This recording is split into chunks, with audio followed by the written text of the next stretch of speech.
biz çox görürük ki, mən iftar verirəm və yığırlar ətrafındakı Elə imkanlı həmin zəngin şəxsləri, insanları. zəngin insanlar və iftar verirlər.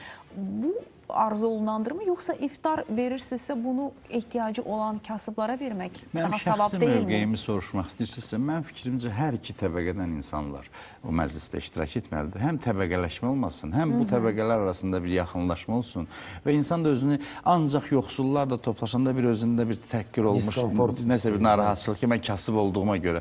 Amma zənginlərlə kasıbları bir araya Çox gətirmək, doğrudur. bir süfrə ətrafında birləşdirmək daha məqsədə uyğundur və sizinlə tamamilə razıyam. Bəzən öz sevdiyimiz adamları, tanışları yığırıq, imkanları da var, iftar açmağa da. Ancaq bunlarla iftar süfrəsi açırıq. Yəni belə bir şey var ki, iftar süfrəsi verirəm bugün sizə. Yalnız kiminsə yanında hörmət qazanmaq üçün. Sizin tamamilə razıyam ki, bu tamamilə yanlışdır. İftarın fəlsəfəsi həm yoxsulu doyurmaqdır, həm insanlar arasında o sosial Paylaşmaq fərqləri, deyilmi? bəli, sosial fərqləri də bir qədər yaxınlaşdırmaqdır. Ki, yəni Ona Allahın görə də qarşısında hamımız eyniyiz. Hamımız eyni. Ona görə də o süfrədə həm zəngin, həm yoxsul insanlar eyni süfrə ətrafında toplaşsa məncə daha Daha məqsədə uyğundur.